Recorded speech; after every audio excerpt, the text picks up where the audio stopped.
A long, long time ago, there was a young woman who ran away from home.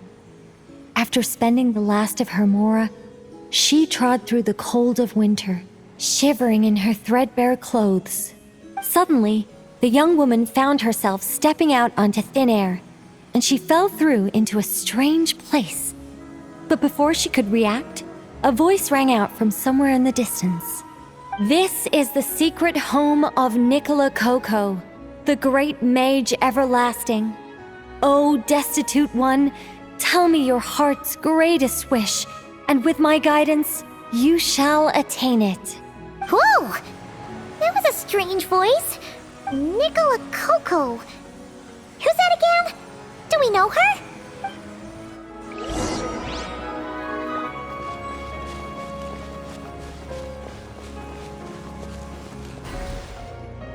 The young woman was in awe of the mage's magnificence and beauty. After a lengthy silence, she solemnly declared, "O great mage from afar, how beauteous and wise you are! The moment I beheld you, my heart began to flutter. All my heart desires now is to make your wishes mine." The subtlest of smiles appeared on the mage's face as she replied, "Very well, then I shall task you with performing certain deeds on my behalf, such as those that are within your ability. Your guide is here, and your reward awaits you in the days to come." Guide? Does that mean this glowing orb?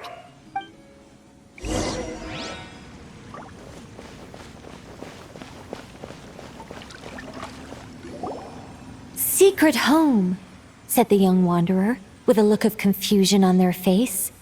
"Where is this secret home of which you speak?" The mage's voice grew somewhat flustered upon hearing this question. Wait, does it make sense for this to be a bashful character? Oh, never mind. I'll keep it in for now. Mr. Nine can always refine it later. It is rather rude to ask such questions of a mage, young one. The Mage's Lodge is under renovation. Very soon you shall be stunned by its grandeur. This shall be your trial. Offer up your strength and help this great mage to build her territory.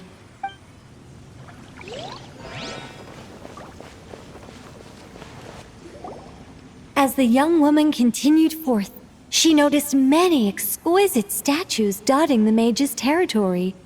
"What are these?" she asked, puzzled. "These are all those who opposed me. They underestimated the power of a mage, and thus were turned to stone."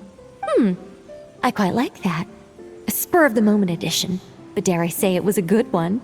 A mage ought to be a powerful and dangerous figure. Danger lends a certain mystique, and without mystique, the world would be a very dim place. But turning people to stone at the drop of a hat? Is that too over the top? And no one wants to be around someone that capricious. Okay, I think I'll dial it back and turn it into more of a vague warning. Upon hearing this, the youngster broke into a cold sweat. But then, the mage's laughter broke the silence. "Did you fall for it? I was merely joking. These statues are just my way of capturing a certain moment in time. Anyway, statues. That's what I need your help with. The Mage's Lodge is feeling a little empty, and I should like to fill the space with some more adorable companions."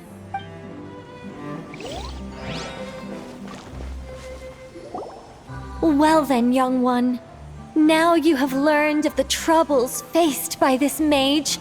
Nicole requires your aid to build her sacred territory." The mage poured a cup of tea for her visitor. "What say you?"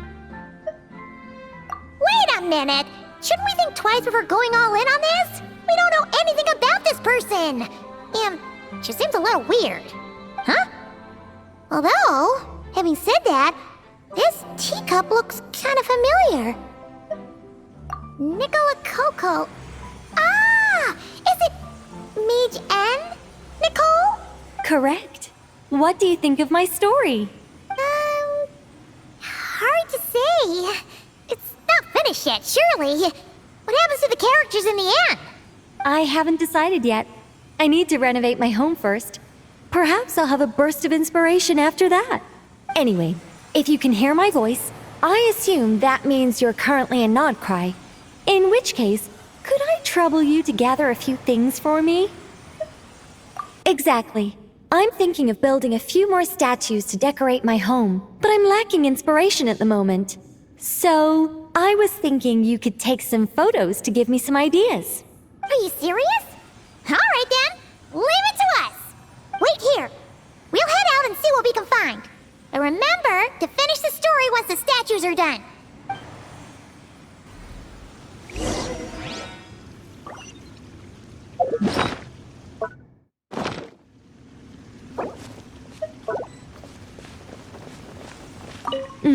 The mage's story is starting to take shape. I think I'll delegate this next section to Mr. 9. A great mage is defined above all by her beauty and powerful presence. Perhaps an exaggerated laugh might help her stand out more. It looks like someone has been bewitched by the power of the great mage everlasting. Is that laugh too annoying? No, it'll be fine. It's all in writing anyway. No one will hear it out loud. My renovation plan is complete. But where to start? Everyone knows you can't just conjure a house out of thin air. Or could I? Alchemy could work. The only raw materials I need are bricks and wood. Yes, I'll go with that. Far easier than building everything by hand. A mage's home has to look very different from an ordinary house. I'm just not sure what that means in practice. One thing's for certain, though. It has to be an ancient, mysterious, and otherworldly place that will endure for hundreds, even thousands of years. Yes, that's good. Just what people would expect from a mage, although in truth, it's not so much me capturing moments in time as moments in time that have captured me. Well, don't just stand there. Go complete the task that the great mage has assigned. And remember, I don't want to see anything dull and dreary. I need photos that are bursting with life, so I can capture the soul and character of the subject. Don't be thinking that carving a statue is just about shapes and proportions. The most important thing is to capture the spirit of the subject in the moment the photograph is taken. All right, got all that? Hey, look over there! Are those benches? Oh, they look pretty lively, don't they? Seems like a good first photo.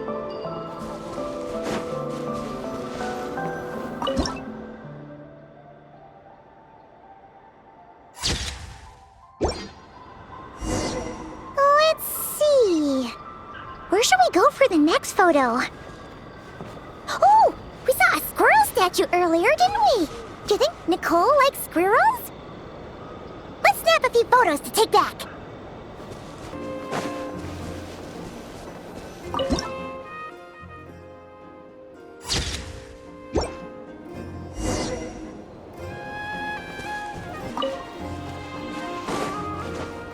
Is that a mandragora?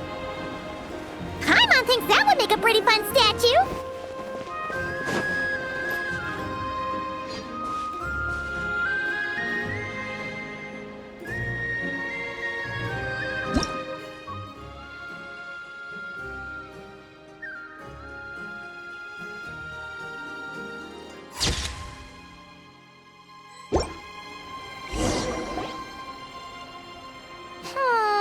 Some of these shots are pretty good, but you didn't get any from the front. Let's wait for it to turn around. Yes! That's the one! That's the money shot! Ah! Help! Oh, that was scary. Paimon wasn't expecting it to jump us like that. Go on, Traveler. You got this. Be gone! As you wish, mate. You asked for it! Final warning! Snowbreak! Now you shall perish!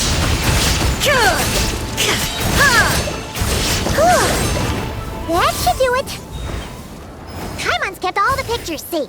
Let's go back to see Nicole. Hey, Nicole! We're back!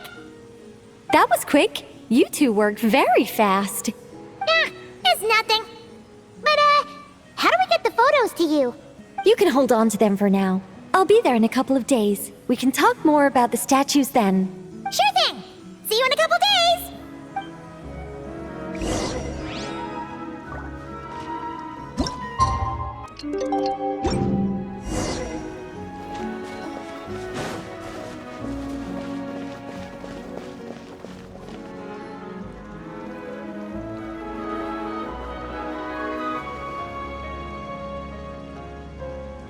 Just who I wanted to see.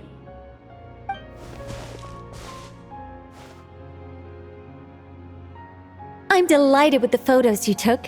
Excellent source material. Now, I have all the carving tools ready to go. Would you like to try it together? Carving tools? You mean these blocks? That's right. The statues are inside the stones. All we need to do is remove any excess material. To make things a little easier for you, I've provided a guide on how the carving process works. Allow me to demonstrate. First, we make some big, bold cuts to carve out the general shape.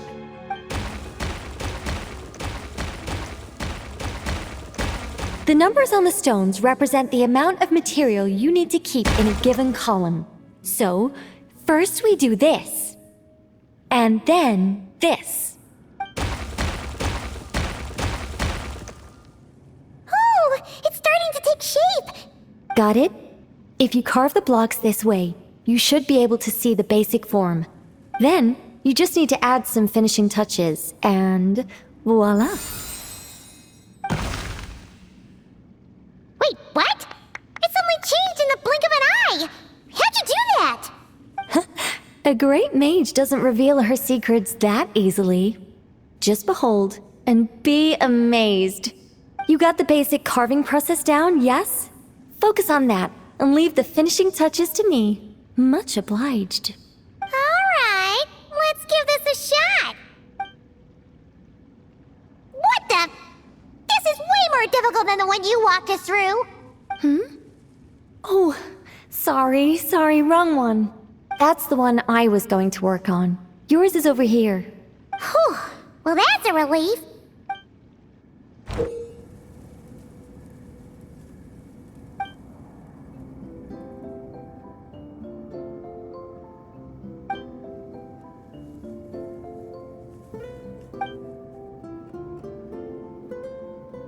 Let's go! Do you still remember Nicole's process? The numbers represent the amount that we need to keep per column. So, if the number is 0, that means we gotta remove the whole thing. And if it says 3, that means we just mark the whole thing as keep, right?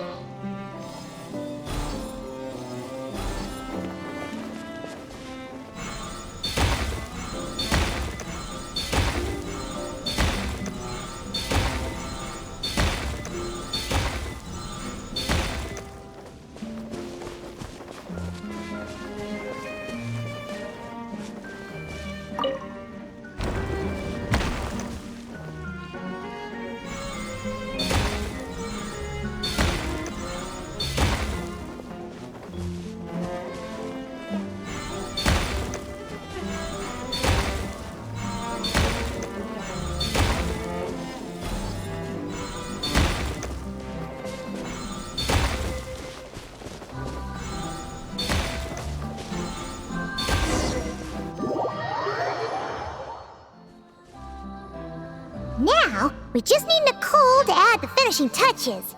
You got rid of all the extraneous stone, yes? Let me take a look.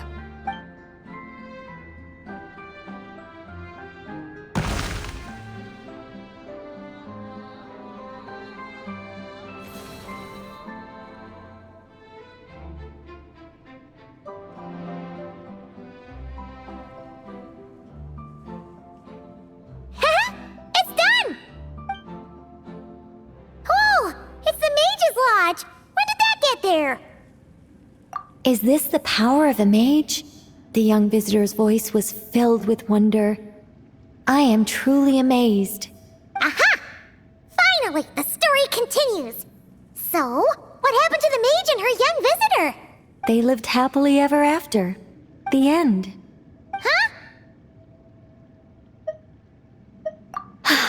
Tough customers, huh? Well, if you're that eager to hear it, I suppose I'll take it from the top. All my heart desires now is to make your wishes mine, said the young woman. Those words won her the full attention of the great mage, Nicole Coco. But just as they had started warming up to one another, a group of uninvited guests stormed in, seized the mage, and absconded with her. As the youngster stood there in shock, a new mage by the name of Alinus appeared. She signed a contract with the youngster, bestowing the power of magic upon them. But after making it through a grueling training program, they would come to discover another conspiracy operating in the background. As it turned out, the great mage Nicole Coco was an alien entity. Her true identity was the first daughter of King Meowtress, the third of Planet Meow. She had come disguised as a mage as part of a secret plot to trick the entire world into worshipping Planet Meow. Oh, great mage! Have you been lying to me all this while? The youngster's voice trembled as their heart began to break. Leave me. War is destined to break out between our planet and yours. We were foes from the very start.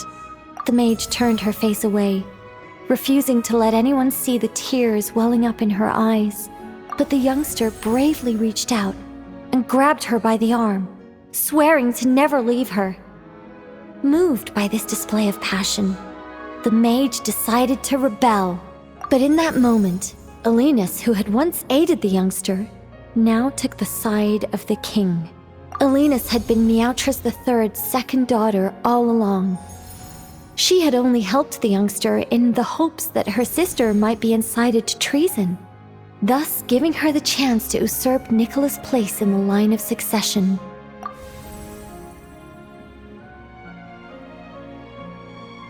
Anyway, that's the gist of it.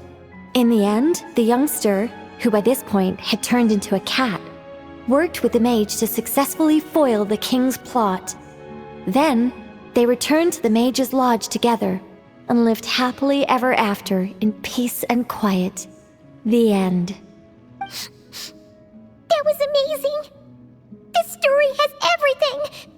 True love, rebellion against injustice.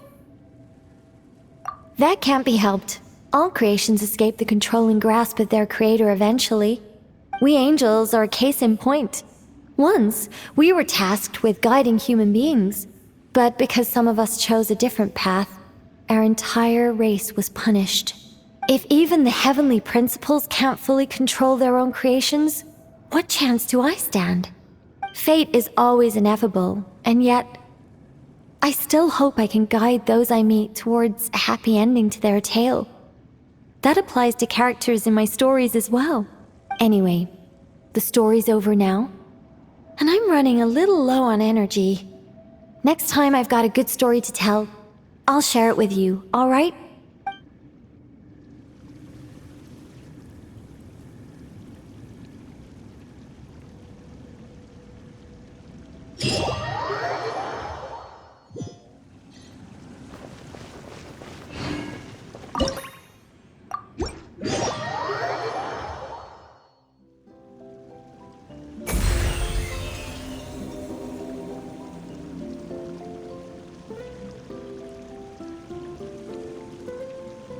My oh my, the final product has exceeded all my expectations. If anyone actually does stumble in here by mistake, I'm sure they will be truly awe-inspired by this mage's might. Well, that all depends on the sort of person they are. Guidance can encourage complacency and entitlement if you're not careful. If someone is eager to rely on their own abilities like you do, then I'll gladly help them. But if they're the type of person who pins all their hopes on the mage's power while doing none of the work themselves... Would you really turn them into a statue? No, nothing like that. But I would guide them out of this place to the nearby Curatorium of Secrets. I'm sure Nefer would know how to deal with them much better than I do. Those who seek to reap without sowing ought to pay the price, don't you think?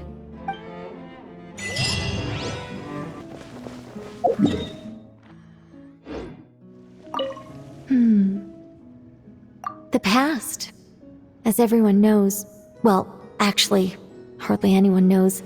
Anyway, when the angels were destroyed, they had to sacrifice either their preferred form or their power.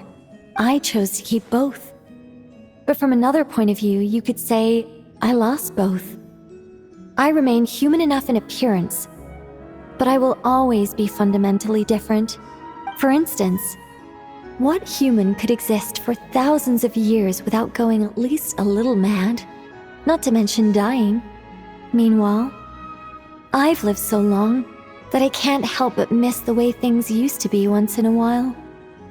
Not exactly. I led a pretty boring life back then, especially compared to now. But I did have a lot of friends around. It was a lively time. If I had to pinpoint what I'm nostalgic for, it's not any one friend in particular, nor is it the time I spent as an angel. Rather, I simply miss the race of angels as a whole.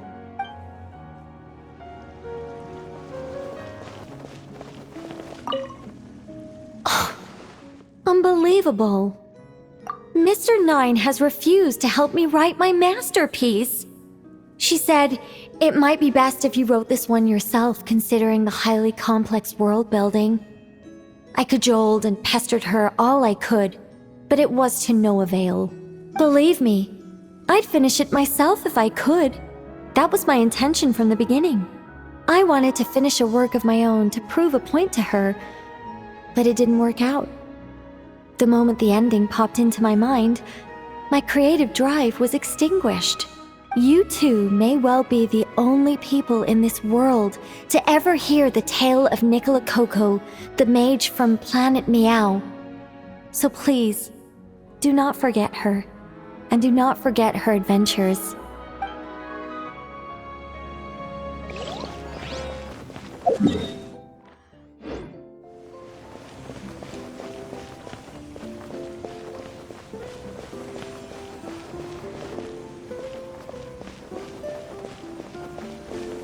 Welcome, welcome to the Mage's Lodge. Oh, wait. It's just you two? I'm not in Notcry at the moment. I'm actually in Sumeru watching a Rishbalin tiger baring its teeth at me. There is tea on the table, though. Help yourselves. O ye of little faith, rest assured that a mage's teapot will only ever be filled with freshly brewed tea. Sorry, gotta go. It's charging right at me. What a brave little kitty.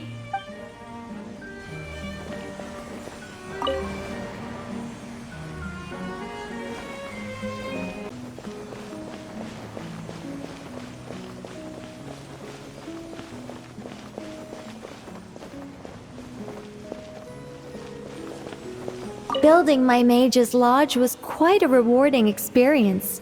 But as everyone knows, any mage worth her salt owns more than one garden. It's time to pick a new location, I think. There is actually a very simple reason for it. If I only ever built one home, I might have to wait forever before someone stumbles in by mistake. Not that I'm looking to build a bustling tourism hotspot or anything, but it would be a little embarrassing if no one ever visited at all. It'd be a bit like spending days preparing for an extravagant birthday banquet, only for no one to show up on the day. And that is why I must expand my territory. A mage's power and might must be witnessed by the outside world, if only once in a while.